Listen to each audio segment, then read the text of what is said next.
大家好，老实说啊，去年以来，特别是今年，德国各媒体上中国电动车的各种新闻还是挺多的，这无疑给中国电动车做了集体广告。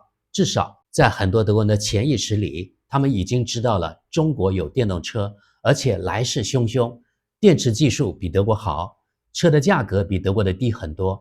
今年上半年，中国汽车出口首次超过日本，成为汽车出口最多的国家。按比例来说，电动车出口的比例也最高。想不到，才短短几年，中国的汽车出口就超越了德日。谈到德国汽车工业的未来，德国媒体现在几乎是末日景象。以前我已经翻译过几期关于中国汽车，特别是电动车的德国媒体的报道了。前几天，德国唯一的有规模的，也是最大的汽车俱乐部ADAC 试驾了中国长城汽车旗下的电动汽车品牌欧拉好猫，这份详尽的报告发布在其官网。今天就与大家分享这份试驾报告。我翻译的好辛苦啊，不知道欧拉好猫会不会给我一点辛苦费希望欧拉人能看得见，母公司长城公司也行。好，现在我们进入 ADAC 试驾测评吧。欧拉好猫，欧拉好猫来自中国的陷入困境的可爱的小型电动车。配图说明，来自中国的迷你电动车欧拉好猫看起来很可爱，但它好吗？一款来自中国的小型电动车引起了轰动，这不仅是因为它听起来古怪的名字和不寻常的外观，还因为它暴露了一个可疑的安全缺陷。关于欧拉好猫及其目前的困境，小型车126千瓦，176马力，两种规格的电池，续航里程分别为310公里和420公里，许多技术改良和高品质材料，飞溅的火花和烧焦的气味 ，ADAC 揭示其安全缺陷。中国人正在向德国和欧洲进军，他们把所有的东西都押宝到了电动汽车上，除了爱驰汽车、比亚迪、名爵、蔚来等公司外，还有一家名为长城汽车的汽车制造商。长城汽车已经在德国推出了一款插电式混合动力车 WayCoffee 01，这是一款大型 SUV， 具有相对较长的电动续航里程。现在欧拉品牌的首款纯电动汽车 Funky Cat 欧拉好猫已经投放德国市场。好猫与众不同的伙伴，车于其名，车宜于其行。车长仅 4.24 米的小型车，双色涂装，炯炯有神的前脸和圆润的车尾让人心情愉悦，视觉效果确实相当时髦。车名中的猫还有更深一层含义，在中国，猫象征着伴侣，因此好猫是一个不同寻常的伴侣。然而事实证明，它目前正处于不同寻常的困境之中。欧拉好猫存在安全缺陷，德国汽车俱乐部通知了联邦汽车运输管理局。欧拉好猫存在安全缺陷，这是德国汽车俱乐部测试工程师的评估。作为德国汽车俱乐部广泛的汽车测试的一部分，电动汽车的充电性能也是测试的内容之一。通常情况下，电动汽车在使用遥控钥匙解锁车辆时会切断电流，同时也会解锁充电电缆，以便拔出插头。可是欧拉好猫并非如此，即使插头已解锁并可拔下，电流仍会继续流动。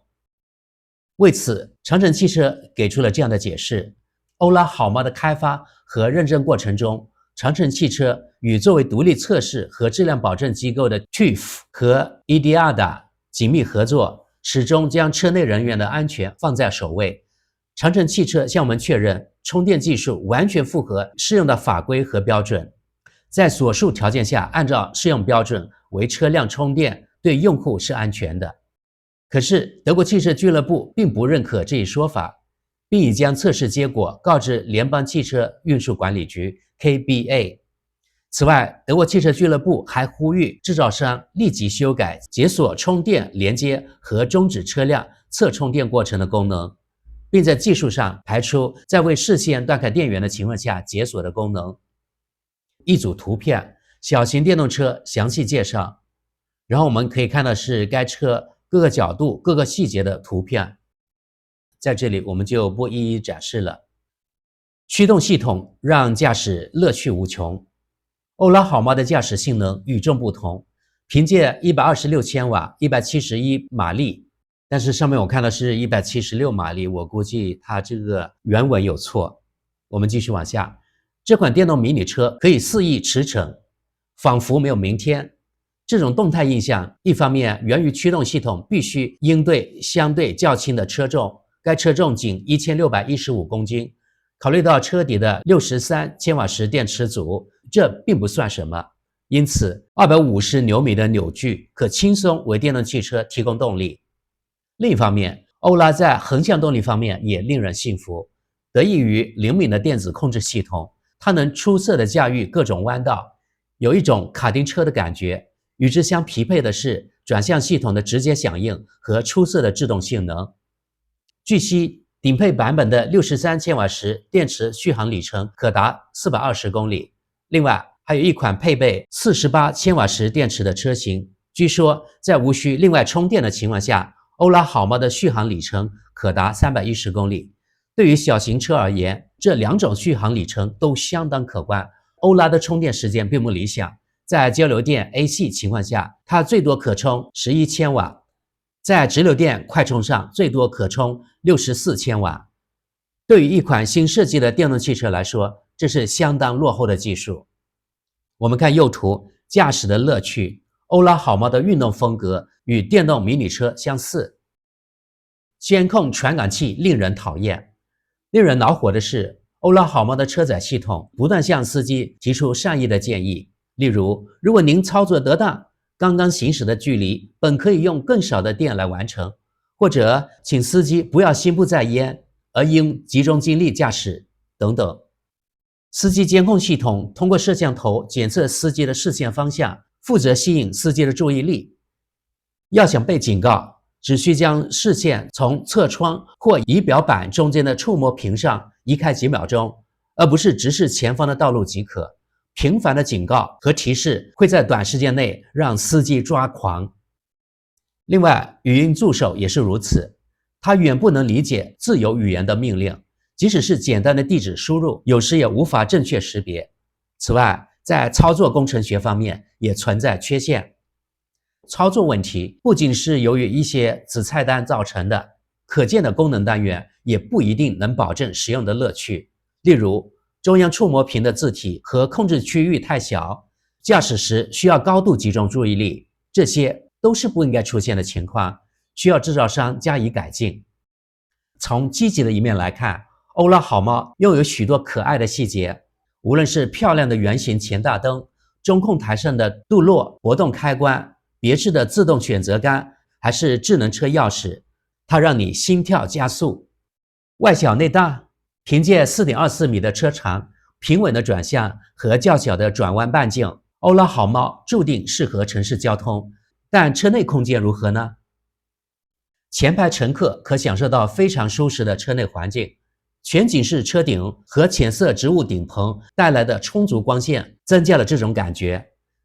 前排座椅的调节适合所有可能的体型，只是内部宽度似乎有些限制。另一方面，即使是腿长的人也能在后排座椅上轻松自如，而躯干较长的人坐在后排时，则有可能他的头撞到车顶。行李箱无疑不是欧拉好猫的强项之一，228升的容积，即使对于小型车来说也不值得称赞。任何需要运输的货物都必须从又高又宽的装货台上吊起，后排座椅靠背折叠后的高台阶也给装载带来了困难。唯一值得称赞的是，后排座椅靠背可1分为2折叠，也可从行李箱后部折叠。弱点太多，事实上，欧拉好猫能像迷你一样灵活驾驶，绝非偶然。宝马新一代纯电动迷你车是与欧拉好猫共同开发的。2023年底，宝马 Mini 纯电动车将与欧拉一起在中国工厂下线。这个亚洲品牌汽车在德国的高售价，可能是因为与宝马的合作，或者中国人真的以为他们可以用这么高的售价抢走宝马的客户。由于德国汽车俱乐部工程师发现该车的插头在充电过程中可能断开，见上图。欧拉好猫的销售成功变得更加困难。联邦汽车运输管理局 KBA 现在必须决定这一安全缺陷的严重程度。该缺陷当然可以很容易的提前避免，厂家能通过软件更新迅速纠正这一情况。这个过程很难促进销售，这是令人遗憾的，因为欧拉好猫肯定会丰富德国的街头风景线，肯定会让那些愿意花高价购买小型电动车的买家感到高兴。可是前提是客户会忽略一些弱点。欧拉好猫在 Euro NCAP 碰撞测试中的表现，这个测评的视频显示各项测试结果非常好，它用了非常好这字，德语是 sehr gut。欧拉好猫获得了最高等级及5颗星，所以欧拉好猫这款车它的测试结果在德国属于最好的。我们现在看看技术数据，欧拉好猫一共有3款，300、400 Pro 还有400 Pro Plus。但是我不知道400 Pro 和400 Pro Plus 有什么区别啊？因为它们的技术数据几乎都是一样的，只是价钱不一样。它们的那个动力都是171马力，然后可能这是扭矩还是什么东西吧，它是前轮驱动，然后加速就是从1到100公里小时，基础款是 8.3 秒，另外2款是 8.2 秒，几乎没有区别。最高时速是160公里，然后就是续航了，基础款310公里，另外2款是420公里。它们的电池也是一样的，所以我真的不知道这2款它们有什么区别。唯一区别我就等一下我们可以看见的价格，其他我们就不看了啊。下面这是行李箱的容积，都是228升，或者是座位放下去之后可以放858升的东西。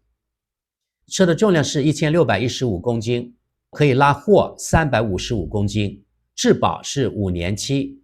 我发现了国内是4年，德国是多1年。下面就是车的外观尺寸了啊，车身长 4.235 米，宽 1.825 米，高 1.603 米。最后我们看价格，在德国售价啊，基础价格分别为 38,990 欧元，折合人民币 31.2 万元。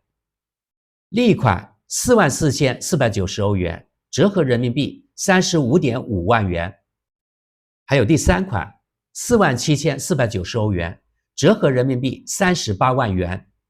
我看了一下国内的价格，一般是12万元到17万元之间。好家伙啊，德国的价格是中国的2倍多，感觉这个价格在德国太高了。我认为3万欧元左右可能才是比较能被接受的价格，不知道在德国的运营成本比国内高出多少，所以还真不好评价这个价格是不是太高，但我本人觉得真的是太高了。朋友们，如果你们在海外，你们能接受欧拉好猫在德国这个海外的定价吗？